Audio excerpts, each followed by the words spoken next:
Will Russia invade Ukraine? What does the Bible reveal to us about this mighty nation and what she will do in these last days? Stay tuned to find out.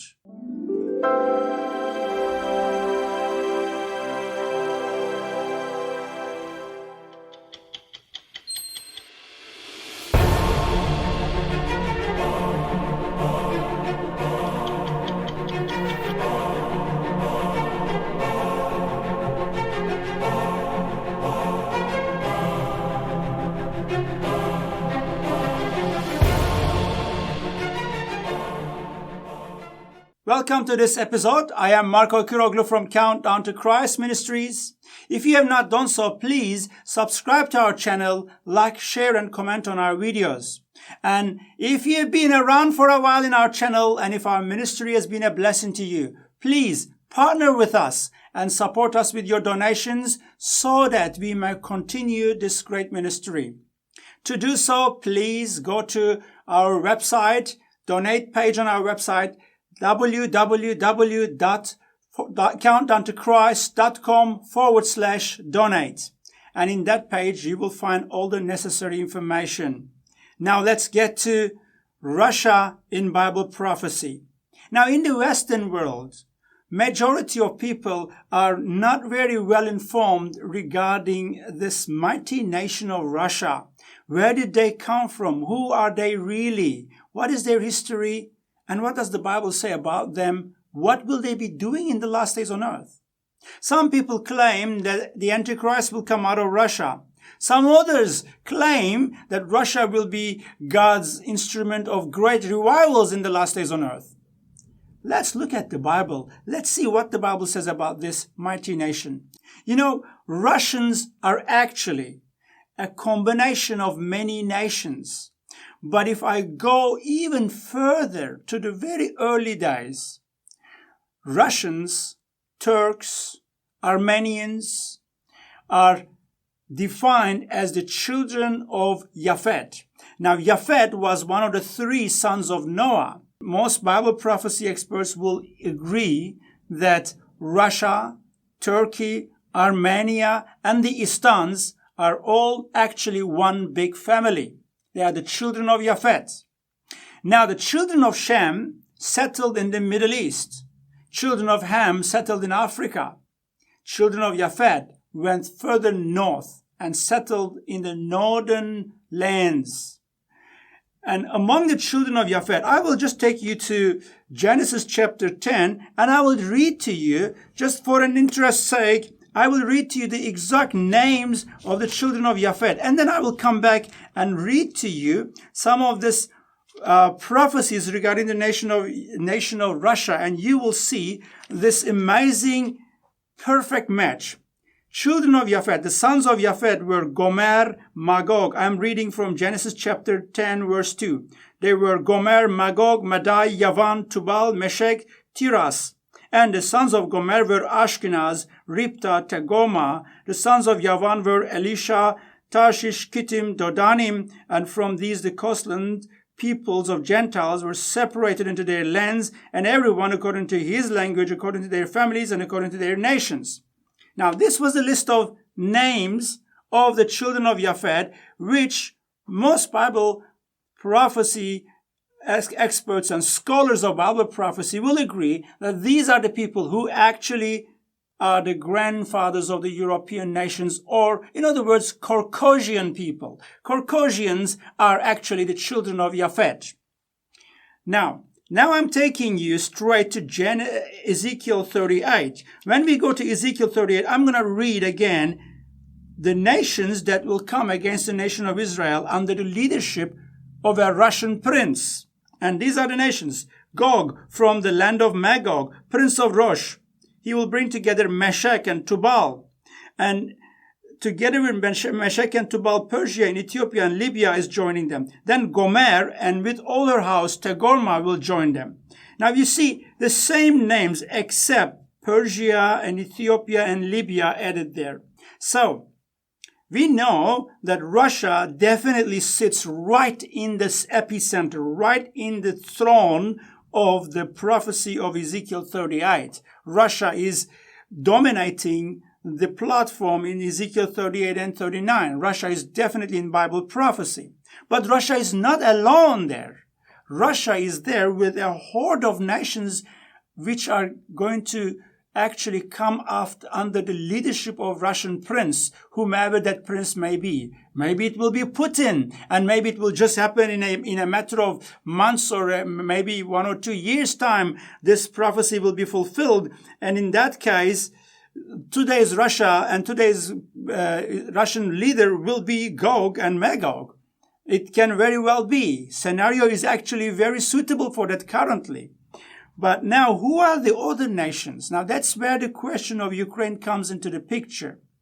We know that when Soviet Union collapsed, Russia became one nation on its own, and all the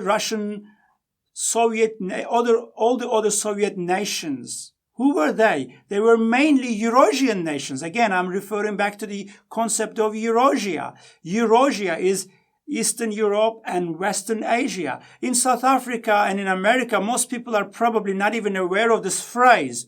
But if you study geopolitics of the Caucasia and Middle East, you will immediately come to this word Eurasia very often.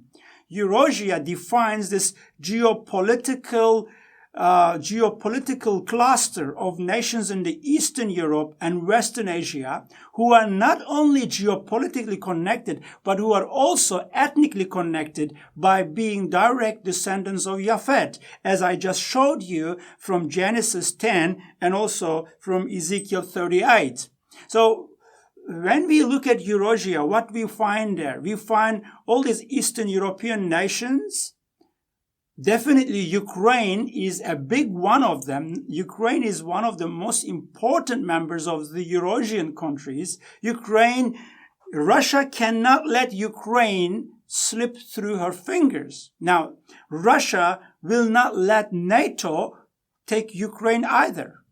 Losing Ukraine to Western forces, Western alliance, is not an option for Russia. Russia has to make sure Ukraine is either never going to be allowed into NATO, or Ukraine is going to be sucked back into Russian geopolitical infrastructure. Why? Because Ukraine is part of this. Ukraine is definitely one of the children of Japhet.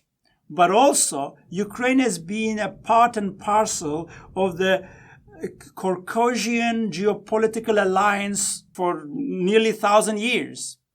Now, did you know, Russia today, as we know, it became a nation only in the 9th century, as I said earlier. And then within the same century, when they became a nation, they embraced Christianity from the Byzantine Empire. Where was Byzantine Empire? Who were they? Byzantine Empire was today's Turkey. They were Christians at that time. In fact, they were much more Christian than in those days Western Europe.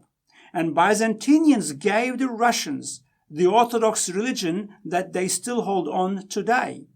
In fact, Russian national symbol of double-headed eagle was originally the national symbol of the Byzantine Empire. When they were collapsing, they passed the symbol back to they passed it on to the Russians. Russian Orthodox Church is very, very proudly proclaiming it at every opportunity that they were founded by the Byzantine missionaries. So there is this inseparable link in their history, in their ethnicity, in their genetic connections, in their culture. But now we find in Ezekiel 38 that in Bible prophecy also, Turkey and Russia are playing a very crucial leadership role in bringing together this alliance against Israel.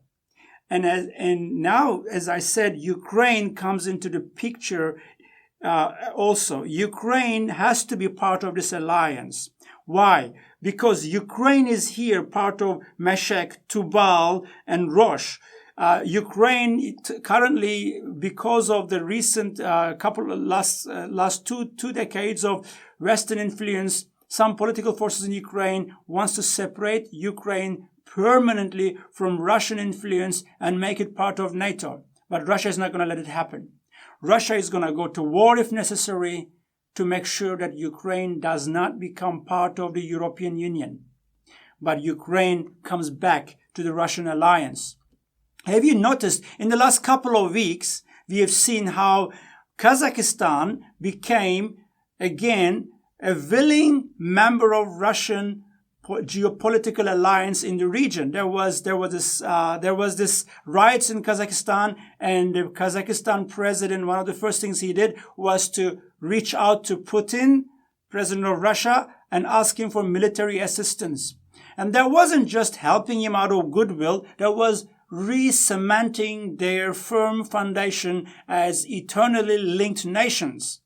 And in the days to come, I believe, we will see more and more of the members of Istans, such as Kazakhstan, Turkmenistan, Uzbekistan, Tajikistan, as well as Belarus and Georgia and Armenia and Ukraine, joining back in this Eurasian alliance of the Caucasian nations.